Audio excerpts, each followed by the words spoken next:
You won't believe who turned out to be a black disabled man who was bullied by teenagers. And before watching, subscribe to the channel, like it, and share the story with your friends. And here we go. In a small town where everyone knew each other, there lived a black man named Michael. He was a Vietnam War veteran and returned home after his service with injuries that left him in a wheelchair. Despite his physical limitations, Michael was known for his kindness and wisdom.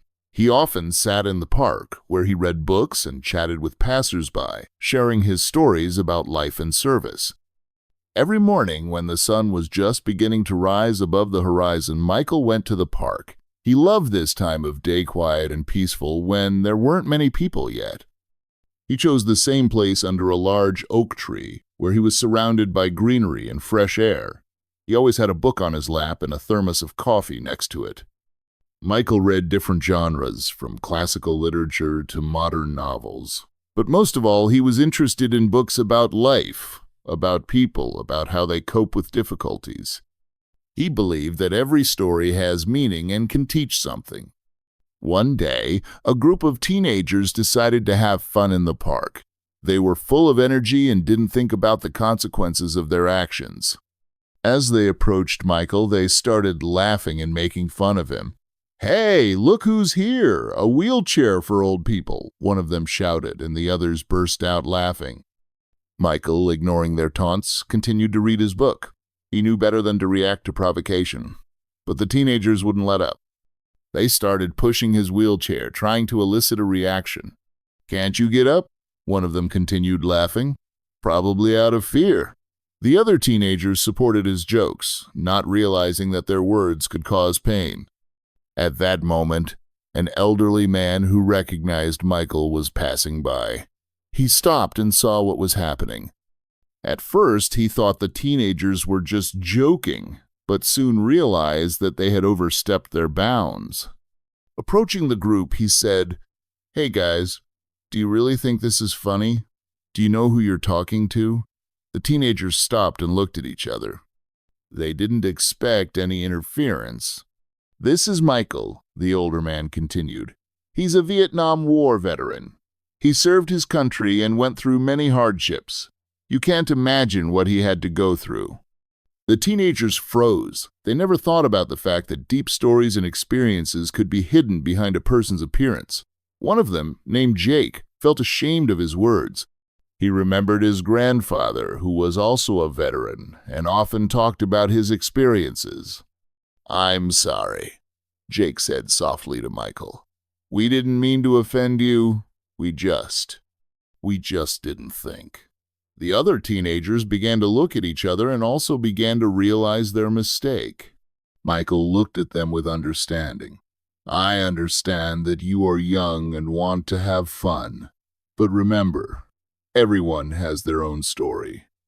Sometimes it's better to get to know a person better before judging them by their appearance." Michael's words made an impression on the teenagers. They began to feel uncomfortable and realized that their behavior was unacceptable. "Maybe we could chat," Jake suggested. "Tell us about your experience." Michael smiled. "Of course, guys. I'm always happy to share my stories." The teenagers sat around him, and Michael began to talk about his experiences during the war, about friendship with his comrades in the service, about difficulties and how important it is to value life and peace. Listening to his stories, teenagers gradually began to realize the importance of respect and understanding for other people. They realized that laughing at other people's flaws can hurt. After that day, the relationship between Michael and the teenagers changed. They began to come to the park more often and communicate with him. Instead of ridiculing him, they brought him books and shared their stories. Michael became for them not just an object for jokes, but a true friend and teacher. He helped them understand the importance of respecting everyone, regardless of their appearance or circumstances. Chapter 1. Friends in the Park. Gradually, the teenagers started spending more time with Michael. They came to the park after school and always brought something new: books, board games, or just interesting stories from their lives. Each time they got closer to him. One day, Jake came in with a book in his hands. It was a biography of one of the famous veterans of the Second World War. "Michael, look at this! I found this book in the library," he said enthusiastically. Michael picked up the book and smiled. "This is a great find. Every veteran has a story worth hearing." He opened the first page and started reading aloud. The teenagers sat around him on the grass, listening intently to every word. They never thought about how many people went through the war and what trials they had to overcome. "You know," Michael said after reading a few pages, "war is not just about fighting on the battlefield. It is also a struggle within oneself. Many veterans face injuries even after they return home." The teenagers thought about his words. They did not realize the severity of the consequences of the war for those who survived it. "How did you handle it?" one of the boys named Tony asked. Michael thought for a moment. "I have learned to find solace in books and communication with people. It helped me understand myself and my feelings." Chapter 2, Life Lessons. With each passing day, the teenagers became more and more interested in Michael's life. They asked him questions about his past, how he got into the army, about his fellow soldiers, and what it was like to be a veteran. "When I served in Vietnam," he once began to tell, "I was a young guy with big dreams. I thought that serving in the army would make me a man." He paused and looked at the teenagers. But the reality of the war was completely different. He described moments of fear and loneliness when he lost friends in battle. His voice trembled with memories. The teenagers listened to him with bated breath. "Sometimes I felt lost," he continued. "But then I remembered my family and why I served. It gave me the strength to move on." Jake raised his hand. "How did you handle those moments?" "I was looking for support from my comrades," Michael replied. "We shared our feelings with each other. It made us feel less lonely." These words sunk into the teenagers' souls. They began to understand the importance of communicating and supporting each other in difficult times. Chapter 3, Problems of Teenagers. One day during a conversation in the park, Jake opened up to Michael about his own problems. He spoke about the difficulties at school, peer pressure, and fear of not meeting parents' expectations. "Sometimes I feel so lonely," he confessed. "It seems that no one understands me." Michael listened attentively to him. "You know, Jake," he said softly, "each of us faces challenges in life. It's important to talk about it and seek support." Other teenagers began to share their experiences. Some talked about family problems, others about difficulties in school or friendship. Michael understood their feelings. He himself had once experienced similar emotions after returning from the war. He told them about that time. "When I returned home after the service, I felt lost. It seemed to me that no one could understand what I was going through." Chapter 4, A New Perspective on Life. Every day, teenagers became more and more open to each other. They began to understand the importance of supporting friends and family in difficult times. One day, they decided to organize a meeting in the park for everyone who wanted to share their stories and experiences. They made a poster with an invitation for all residents of the city. "Come share your stories, let's support each other." When the day of the meeting came, a lot of people of different ages gathered in the park. The teenagers were excited. They never thought that they would be able to unite so many people. Michael sat next to them and was proud of the changes that had taken place in their lives during this time.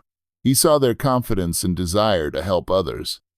When someone started telling their story, the others listened attentively and supported them with applause or words of encouragement.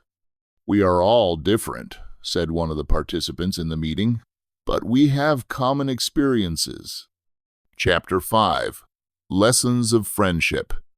It's been a few months since Michael met the teenagers. Their friendship grew stronger every day. They became a real family for each other. One day, Jake approached Michael with a request. "Can you tell us about your most difficult moment during the war?" Michael thought for a moment before replying, "It was the day I lost my best friend." He spoke about that day with such a depth of emotion that everyone present felt the pain with him. "I was there," he continued, "and it was terrible. But it was this loss that taught me to value life even more."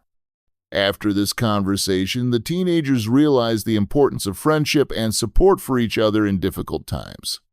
Chapter 6. The Turning Point. One evening, they decided to spend an evening of memories around a campfire in the park.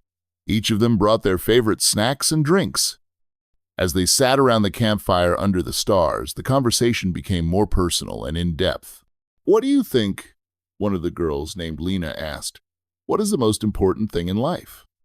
Everyone froze for a moment, waiting for a response from Michael. He looked at them with warmth in his eyes. "The most important thing is the connection between people, that feeling of support and love for each other." The teenagers nodded in agreement. Each of them felt this connection with each other due to the time they spent together. Chapter 7. A New Path. Soon after that evening, Michael began to notice changes not only in himself, but also in the teenagers. They became more confident and open to communication. One day, Jake approached him with an idea. "We could organize a volunteer project to help people in our city." Michael supported this idea. "It's a great way to repay a debt to society and feel useful." The teenagers quickly organized a volunteer team and began helping the elderly in the neighborhood. They cleaned yards, helped with shopping, or just talked to them. Chapter 8. The Feast of Friendship. It's been a few months since they started volunteering together. The city decided to organize a Friendship Day, an event for all residents of the city. The teenagers took responsibility for organizing this celebration with Michael as their mentor. They planned various activities, sports games, contests, and workshops. When the day of the holiday came, the park was filled with joy and laughter from people of all ages. Michael watched the changes around him with pride. He saw how teenagers communicate with adults and how their friendship became an example for others. Chapter 9. The Lessons of Life Continue.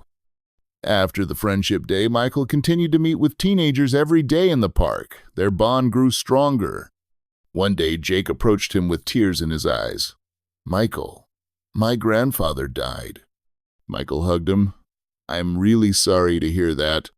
I really wanted to talk to him again," Jake said through tears. "No," Michael said softly. "He will always live in your heart through memories." These words brought Jake comfort. He understood the importance of remembering loved ones. Chapter 10. New Horizons. With each passing day, the friendship between Michael and the teenagers grew stronger. They continued to learn from each other. One day, they decided to go on a weekend camping trip with Michael. It was a new adventure for all of them. When they arrived at the recreation area by the lake, they started exploring the nature around them. They sailed on boats and picked mushrooms. In the evening, they gathered around the campfire again. Everyone had the opportunity to share their thoughts about that time together. "I never thought," Tony said, looking at the fire, "that I could change so much in such a short time." Michael smiled at him. Changes happen when we are open to new opportunities. Chapter 11. Completing the Path. A few more months passed. The friendship between Michael and the teenagers continued to flourish. One day, they decided to have a memory party. Each had to tell their own story about that time together. When it was Jake's turn, he said, "I'll never forget that day in the park. That's when I realized the importance of respecting other people." Everyone agreed with him. Each of them felt the changes inside themselves thanks to their friendship with Michael. Chapter 12. Legacy of Wisdom. A year after that memorable day in the park, Michael decided to write a book about his experiences during the war and about the time spent with teenagers. He wanted to share his life lessons with other people. He knew how important it was to share his stories to create a bond between people. The book was released a few months later. It became popular among the city's youth. Many read it as a source of inspiration. Epilogue. New Horizons. The friendship between Michael and the teenagers remained strong even years after their first meeting in the park. Each of them continued to grow as a person thanks to the life lessons they learned from each other. They knew that true friendship could overcome any obstacles of time or distance. And every time one of them remembered that memorable day in the park, they realized how important it is to appreciate the people around us. After all, each of us has his own unique story that deserves respect and understanding.